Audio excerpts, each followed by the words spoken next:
Bonjour. You know what I'm going to say. It's my favourite day of the week. Let me hear you sing it. It's my favourite day of the week. You know it is, guys, if you've been here before. New comic book day. Does it get any better than when you're a saddo like me? And you know I'm only joking. But does it get any better than that? It doesn't.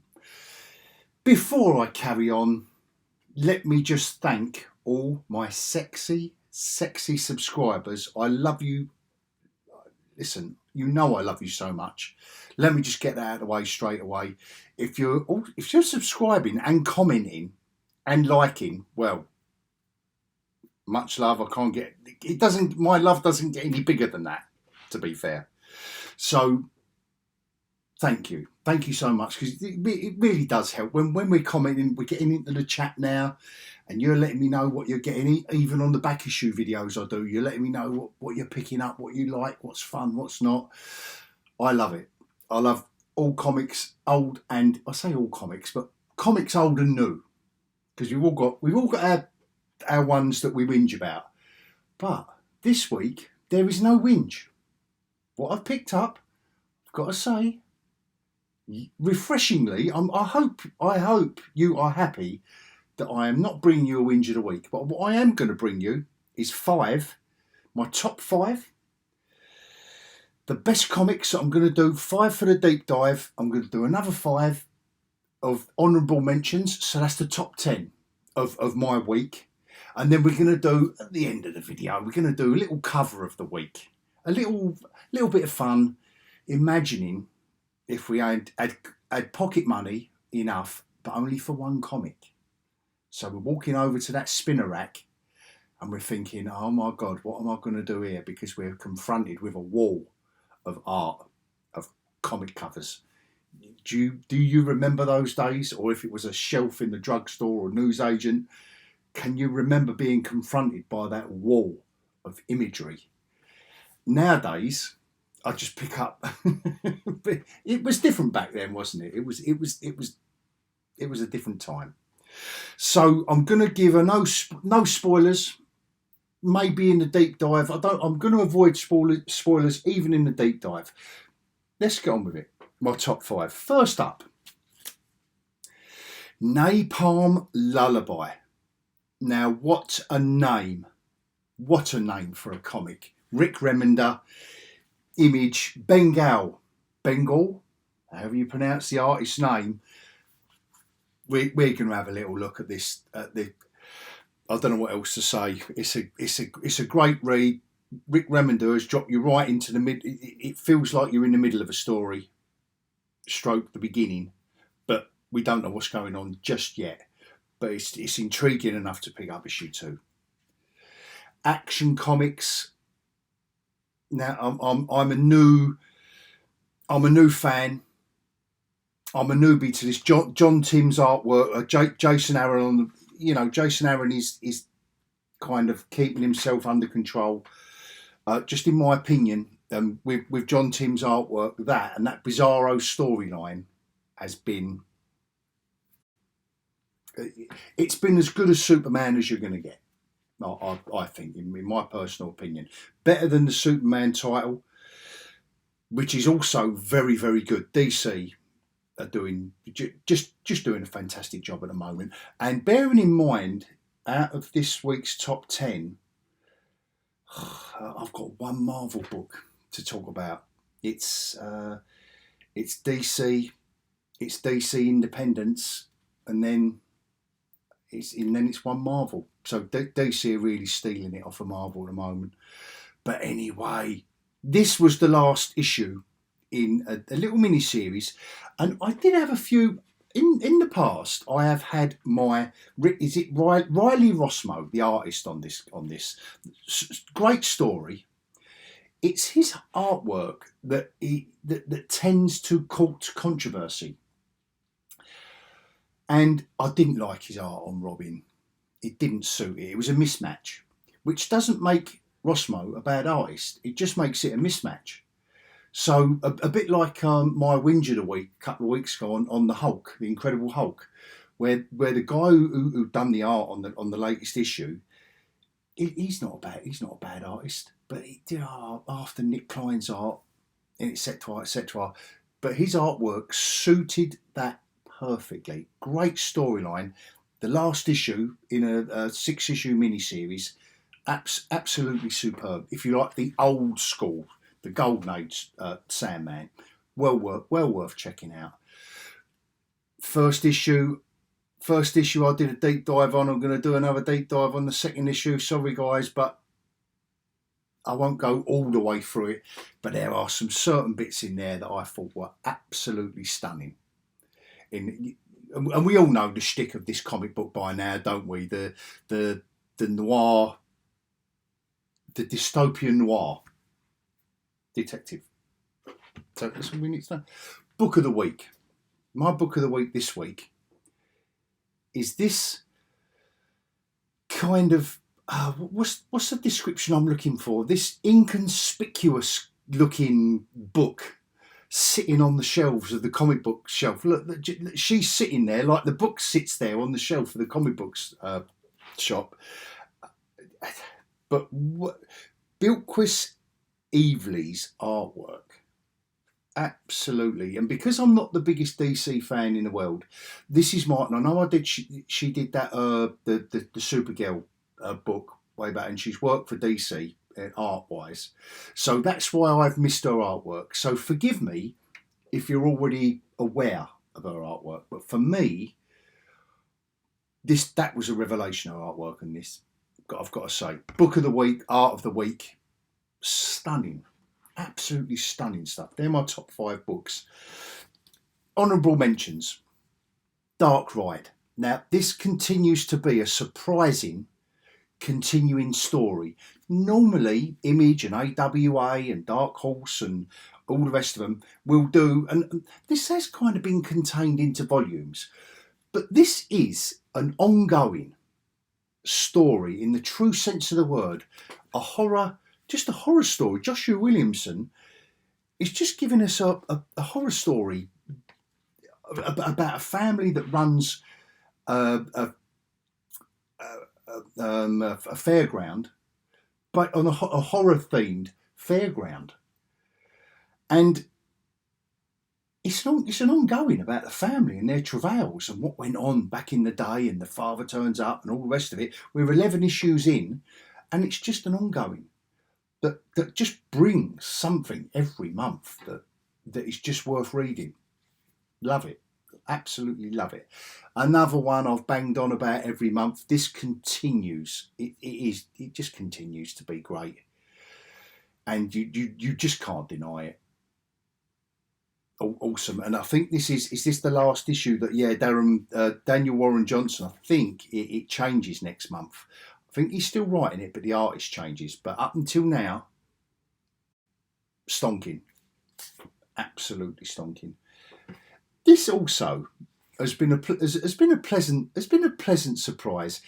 It's not going to win any awards and go into the Hall of Fame as any of the best comic book work ever done, right?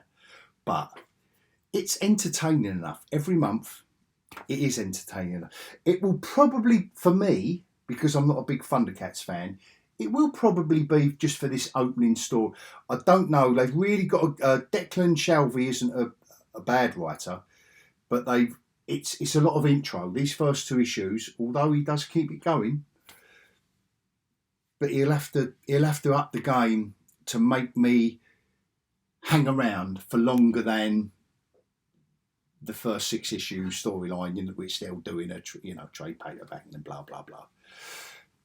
This last month I mentioned how much this kind of it got me finally, and I will say that they've upped their game now, and again it's Joshua Williamson again, isn't it? Corey gets about.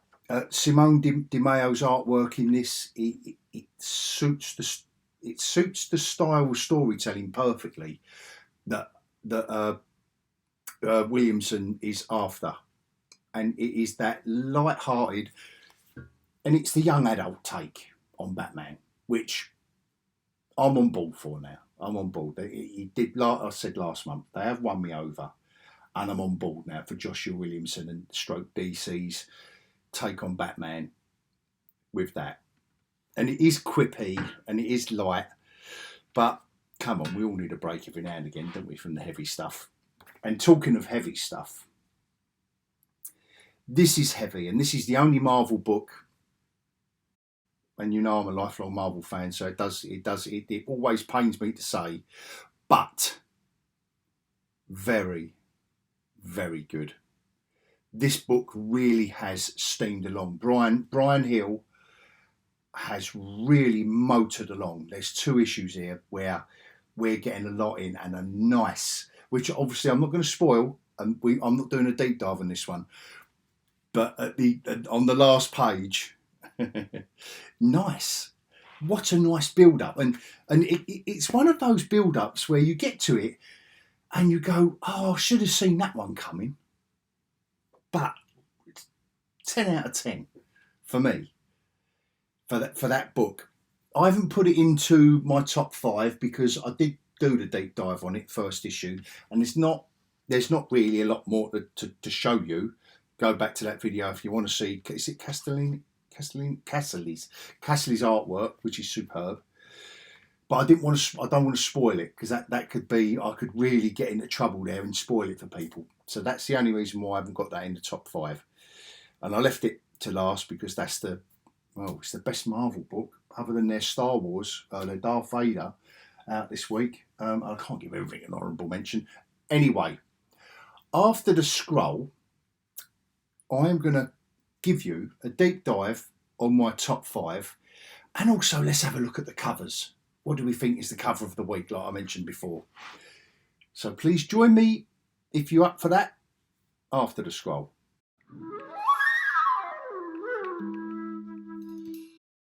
Right, so here we go. Here we go, guys. Napalm Lullaby. Now, what a title for a comic. What a title for a film, a character. Whoever come up with that, they should be copywriting that straight away. And what Rick Remender and Bengal, the artist, does here is just drops us right into, it starts with Norfolk, Nebraska, and it's clearly something beyond that. And believe me, it is something beyond what those 2 words, and you think it's grounding you in a time and a place. This is all kicking off. It's a very, without a spoiler, by the way, just a quick tiny spoiler, because you could get this from reading through this so I'll hide the pages, but you could flick through this in your local comic shop. But it's a very Superman origin story, as you can see. But with a twist, and then we go 50 years later straight away, and then we're into this guy who we don't know anything about. We don't know anything about what he's doing. But do you know, I do love it. I love it for that, though, where we're dropped straight in. It's bringing us up to speed with the world around us, the alien world around us. And this is a stonking good sci-fi romp of a story. I don't know how far yet. Glorious artwork by Bengal. I haven't seen his artwork or her artwork anywhere else. A glorious job. Absolutely glorious job. I do love the fact that they really go manga with these speed blurs now. I am noticing that a lot with the modern artists. I'm not saying it's a bad thing, just saying I've noticed it. Anyway, this is a treat. It's a great first issue, guys. If you like crazy sci-fi and you want to know more, a bit like, what was it, Starship Troopers or RoboCop that I saw recently. Do you want to know more? At the bottom of the screen, Napalm Lullaby. And Rick Remender, he's not going to weave. And it's these 2 characters that he drops straight into the story, and you just want to know more by the end of this first issue. So I'm just keeping it light on the spoilers, guys. So great cover as well. Yeah, just it ticks a lot of cyberpunk boxes. That one, bit more traditional now with Action Comics. This was the last issue in the Bizarro storyline, and Jason Aaron has calmed himself down, because he can go off on a tangent, that bloke, for in my opinion. But what has been outstanding on this is John Tim's artwork, and also the colorist Rex Locus on the colouring. Look at this beautiful stuff. I mean, I know this is not a classic splash page, but there is just enough of a splash page for the start of like the dawn of the last issue of a comic run, which I just really enjoyed that. And this stuff is your classic Superman. Believe me when I say this storyline, pitting Bizarro. I mean, obviously Bizarro is a classic storyline, and again, spoilers.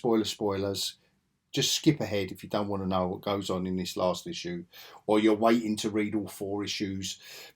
The Joker is helping Superman out. Yeah. That's how mad it gets. The Joker is helping Superman out at the end of this storyline. I'm not so keen on this depiction, but it is the Bizarro Joker.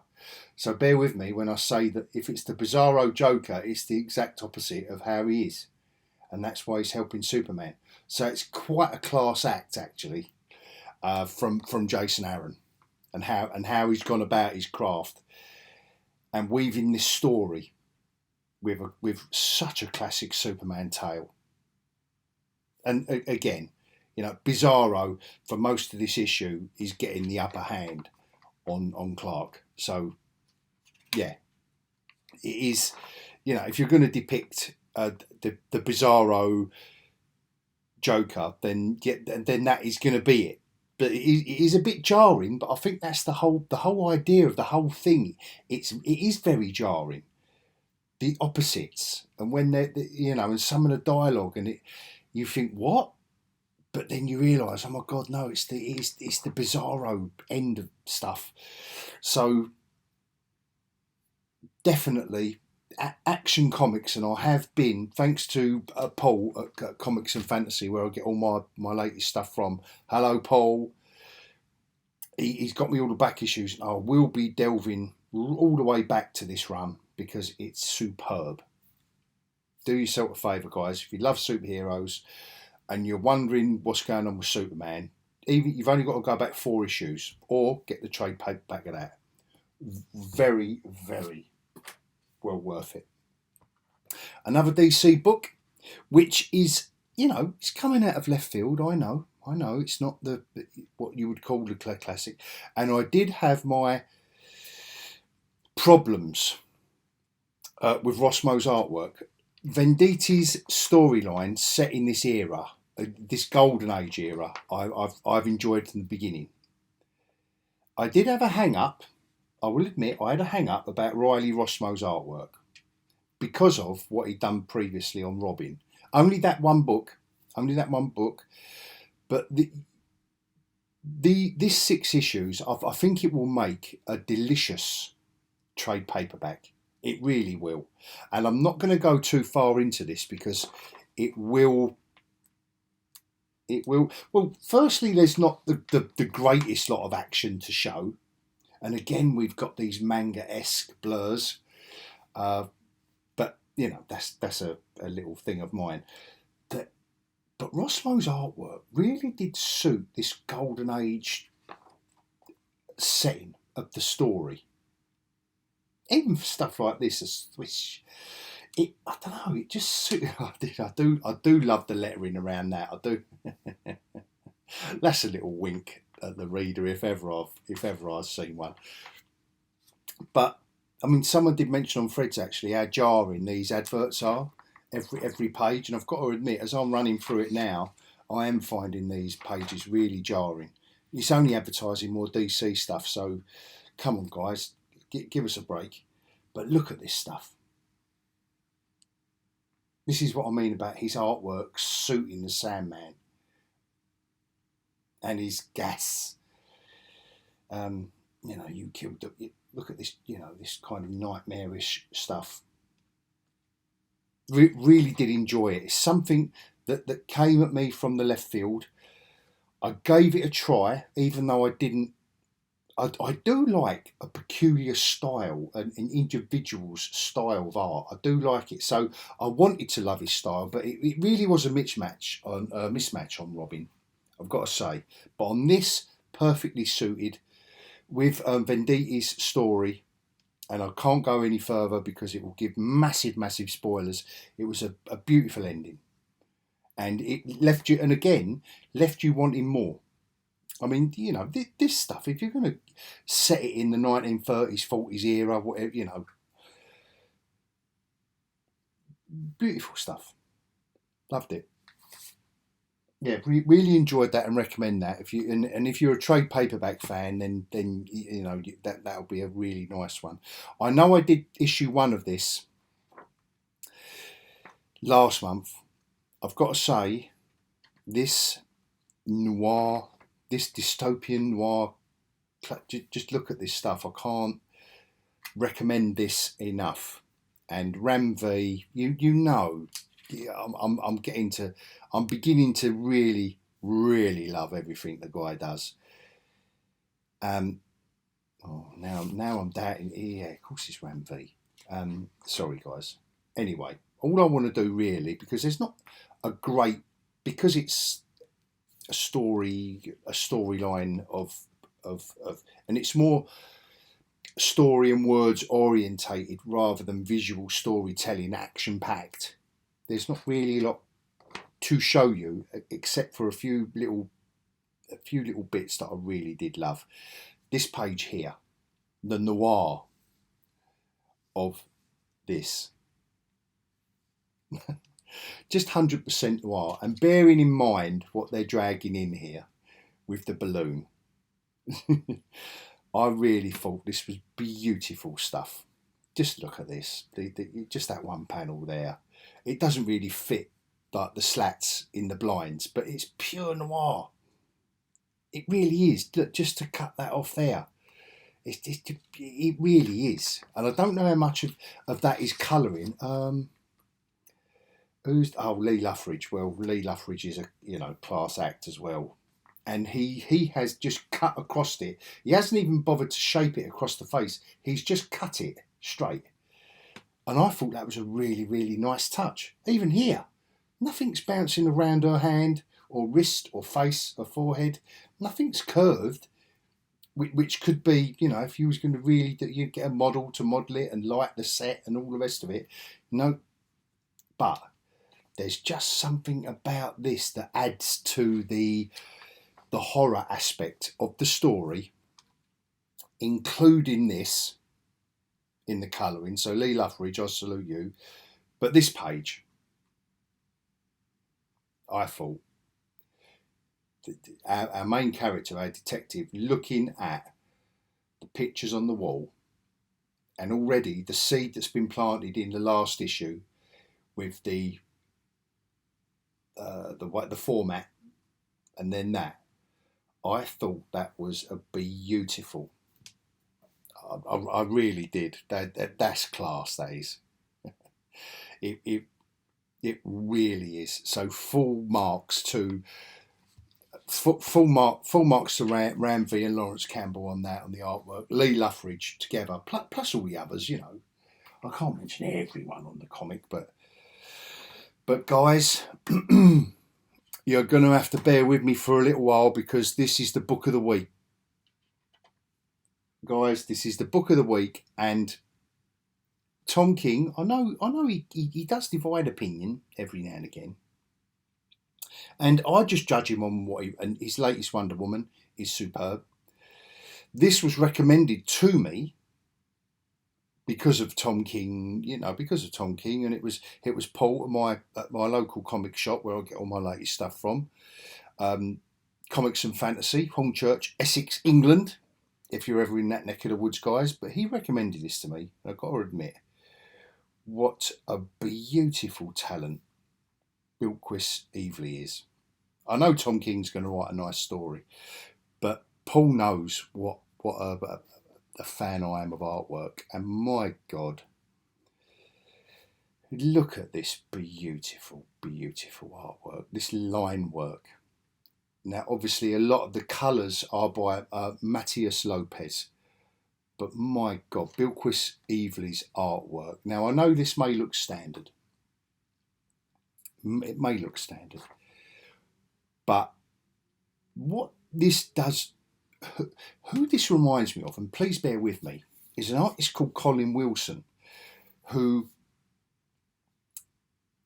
started on, I believe, he's a UK artist who started on 2000 AD with Rogue Trooper and Judge Dredd and a couple of others. There's something about this line work that really did remind me of his art, and he went on, after he left 2000 AD, he went on to do some European stuff. You know, they do the albums and the graphic novels and that. So just look him up and see if you think I'm going mad, or this kind of line work isn't reminiscent of him. But what I will say is how stuff like this is breathtaking in its detail. So she goes from the very organic, natural, still the perspective's spot on, everything, and in that the classic style that is needed, or the classic set pieces that are needed to tell this story, which is set in, I think it's set in the 1920s, wherever it is, wherever we are in it.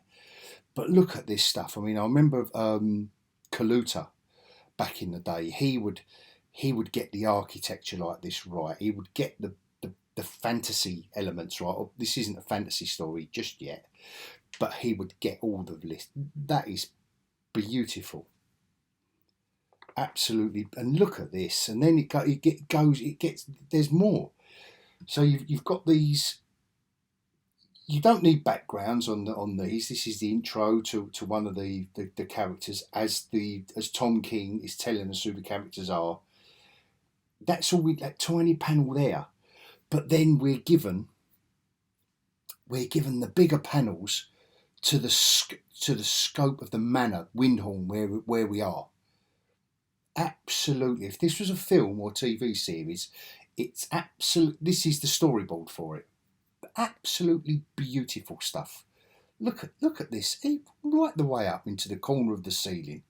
There's still line work. She has still done line work. She's done line work down here on the bureau. Look at the foot of the bureau in the hall. Guys and girls, this is absolutely stunning. Absolutely stunning, and backed up with Tom King.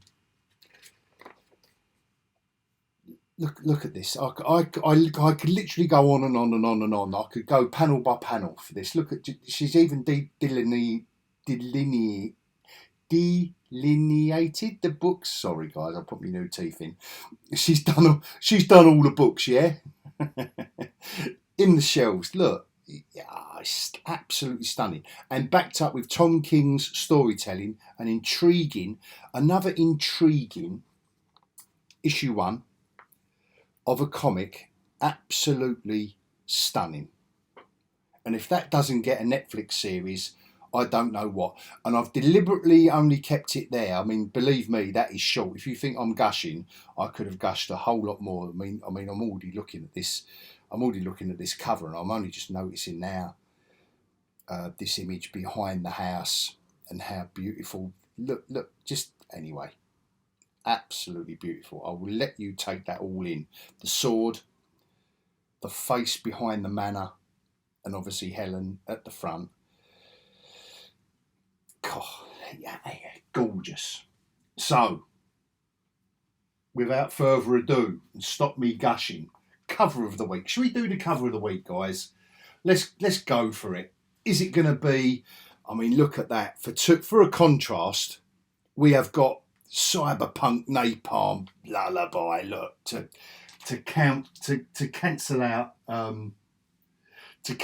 Helen of Wyndhorn. We have got, what have we got? Ultimate Black Panther. Look, he's jumping up in the air having a fight.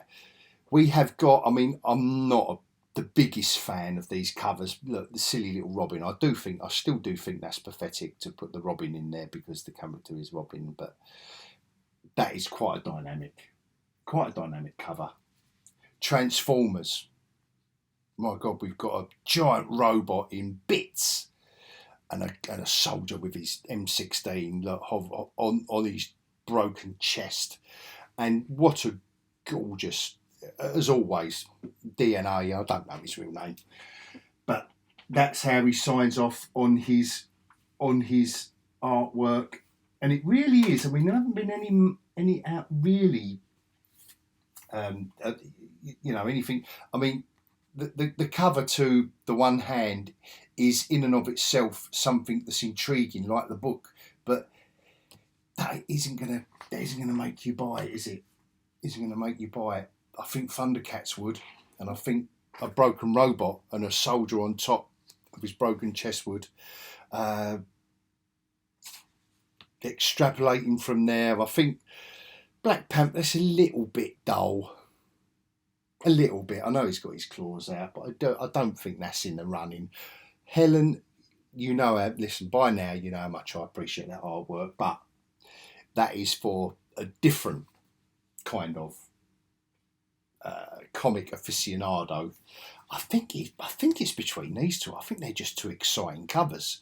These animals, and ones we've got nunchucks and they're different colours, and you've got this lion and he's got a sword, and he's got knuckle dusters, and then who's this villain behind him? I don't know. And what's going on here with this? He's got a sword and a mask, and she's got the goggles and everything going on. I think between these two, they are the covers.